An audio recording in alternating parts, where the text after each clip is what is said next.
حیران ہوتا ہوں اس پہ کہ یہ کزنیں شادی بیاہ کے موقع پہ لڑکیاں ڈانس کیسے کرتی ہیں مردوں کے سامنے.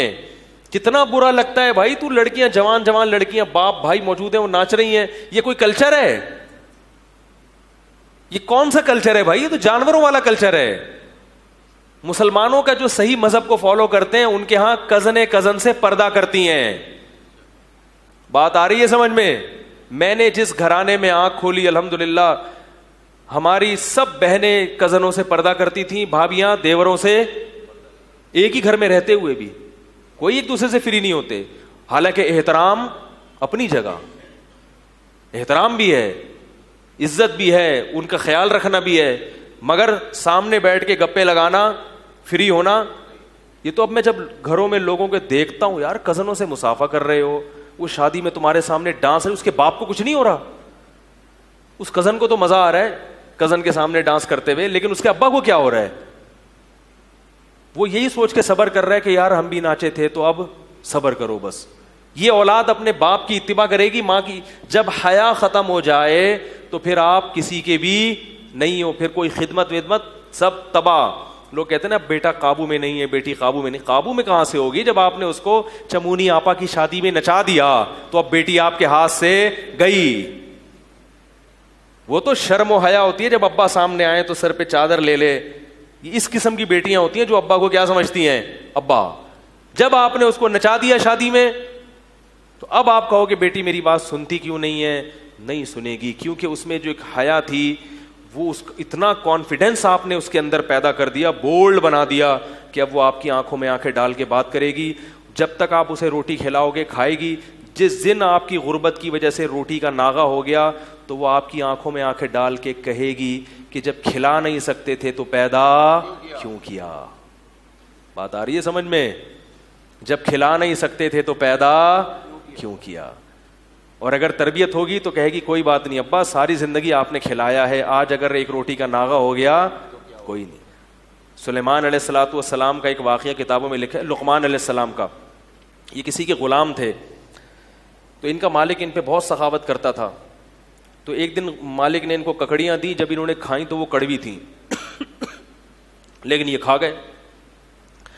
مالک نے ایک ککڑی چکھی, یہ کیا ہے یار یہاں مسلسل,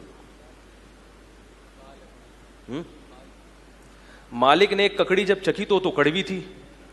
تو اس نے کہا لقمان علیہ السلام سے کہ تم یہ کڑوی ککڑی کیسے کھا گئے؟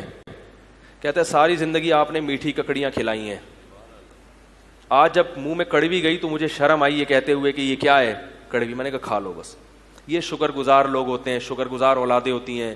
اور آپ کو جو بول فلم جو آئی تھی نا اس کے ڈائلاگ, وہ کیا سکھا رہے ہیں آپ کو؟ بیٹی باپ کی آنکھوں میں آنکھیں ڈال کے بول رہی ہے جب کھلا نہیں سکتے تھے تو پیدا کیوں کیا. میں اس باپ کی جگہ ہوتا ہوں, بولتا غلطی سے پیدا ہو گئی, اب آپ کے پاس آپشن ہے دنیا سے جانے کا.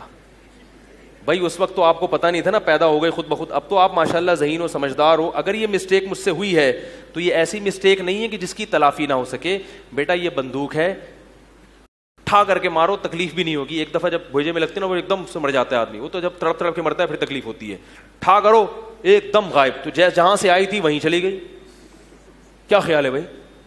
ایک جواب تو میں اس کو یہ دیتا کہ بھائی یہ مسٹیک ایسی ہے جو مجھ سے ہوئی, لیکن اب اس کی تلافی ہو سکتی ہے.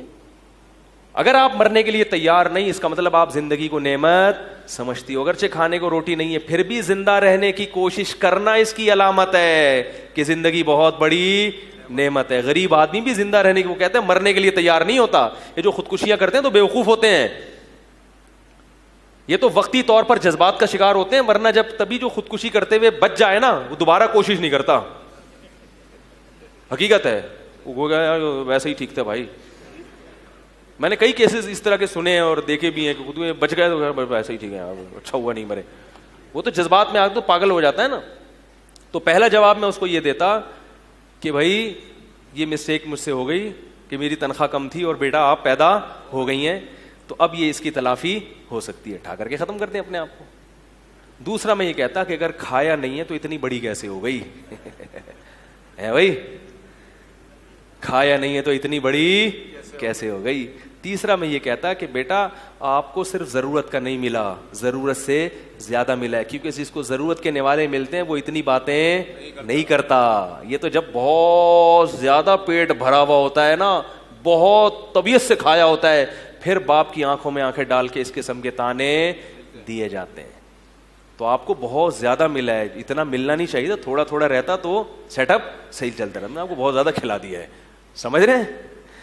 تو اس لیے بول فلم جنہوں نے بنائی ہے نا, ان سے کہیں کہ مجھ سے ذرا دوبارہ رابطہ کریں, ٹھیک ہے نا. لیکن یہ کبھی بھی نہیں کریں گے, کیونکہ ان کو ایک میسج دیا گیا ہے کہ اسی میسج کو لوگوں میں پھیلانا ہے. یہ قوم کو سیدھا راستہ نہیں دکھاتے, ان کو چینل کو ایک ہدف دیا جاتا ہے کہ بھائی یہ سیدھا ہے, غلط ہے, اس ہدف کو آپ نے اچیو کرنا ہے, بس اس ہدف تک پہنچنا ہے. اسی حساب سے ڈرامے بنانے, اسی حساب سے, کیونکہ نسل روکنی ہے. اب اس کے لیبل مختلف قسم کے لگائے جائیں گے, تو یہ مقصد آپ کی خیر خواہی نہیں ہوتی ہے, سمجھ رہے ہو؟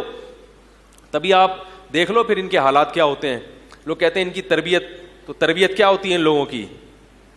ان کی تربیت دیکھ لو. ہم نے تو بہت سے دیکھا ہے لوگوں کو, کھانے کو گھر میں روٹی نہیں ہے مگر بیٹا باپ کا احترام کرتا ہے.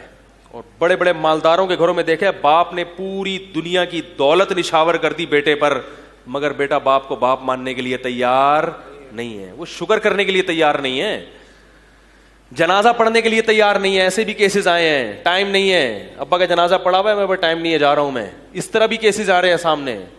تو یہ تو انتہا ہے, لیکن جاؤ اسی طرف رہیں.